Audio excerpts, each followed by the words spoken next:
So now that the feast days are over, I want you to consider if we really kept them. In studying the feast days, you will see that they all involve sacrifices that are to be offered at the place where Yahuwah chooses to put his name.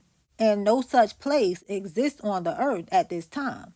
So the truth is, we cannot keep the feast as Yah directed. While many believe that the temple and sacrifice system is done away with, I don't hold this view, as I explained in my study of the millennial reign.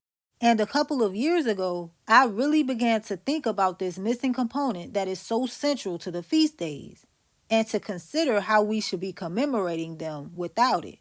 That's when it dawned on me that Israel is pictured as a divorced woman, a woman who had a good husband but repeatedly committed adultery, so he kicked her out and let her go be with her lovers. Lovers who have beaten and abused her ever since she was kicked out.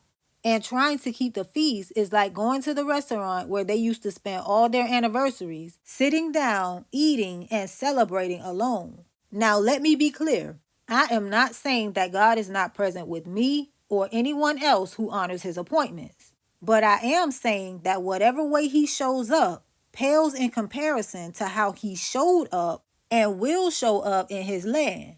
Think of it like talking to him on the phone at the restaurant versus him coming to get you, bringing you home, and restoring you as his own. Psalm 137 summarizes it perfectly. How can we sing Yahuwah's song in a strange land? The feast that made this most clear for me is Tabernacles. For me personally, no other feast reveals this desolation like Tabernacles, because I am a descendant of slaves brought to the Americas. And on the Feast of Tabernacles, we are supposed to set up temporary dwellings to remind us of when Israel dwelt in the wilderness before coming into their permanent dwelling in their own land. But as a descendant of slaves, I am not in my own land. In fact, I am in a land where you never truly own anything. And further, I don't even know where my own land is from a historical perspective. So I don't need to be reminded of a time in the wilderness while still in the wilderness, where other people can tell you that their great-great-great-grandmother on their father's side was Irish. I can only trace my family back to South Carolina while knowing that they did not originate there. To try to go beyond that is to rely on DNA data, and I do not believe that data to be trustworthy. Maybe it will tell me who I'm related to, but I don't think it will tell me who I am. And I think it has been lost on many people that Israel is currently in exile. The psalmist actually remembers Zion, but we do not.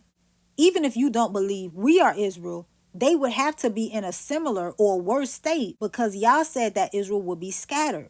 And he would take from Jerusalem the voice of mirth and the voice of gladness, the voice of the bridegroom and the voice of the bride, and that the land would have her Sabbaths while it lay desolate during the exile. This has been the case for Jerusalem for almost 2,000 years now, and the fact that there is no temple of Yahuwah anywhere on the earth most clearly reveals that, as the first undertaking after the regathering is to rebuild the temple.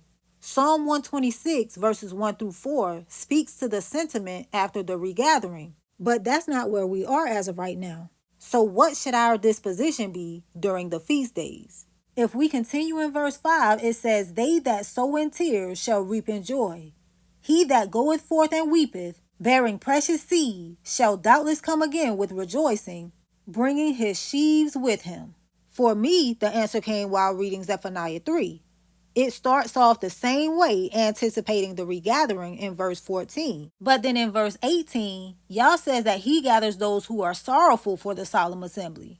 Surely I have read this verse many times before, as I spent a large part of my study time in the prophets, and Zephaniah is an easy read of only 3 chapters. But when I stumbled across it again, maybe a few months after meditating on the feast, it leaped off the page, confirming what I had already come to realize. And I don't know how you feel, but for me, a phone conversation is not good enough. It also wasn't good enough for Daniel, who longed to go home and searched Jeremiah to find out when his time in Babylon would be over, despite the high position and honor he had been given. And if you feel the same way, take some time to really meditate on and acknowledge the reality of where we are. And it won't take long to recognize that in commemorating the feast, it is not for us to have a good time in somebody else's house without Yah and act like he was there. It is a time for us to humble ourselves and repent of our and our mother's sins. Mourn, fast, and eat the bread of affliction, then beg him to come get us. And spend the rest of the year keeping his law as he commanded in Deuteronomy 30 and Leviticus 26 till he sees that we are serious and comes and takes us home.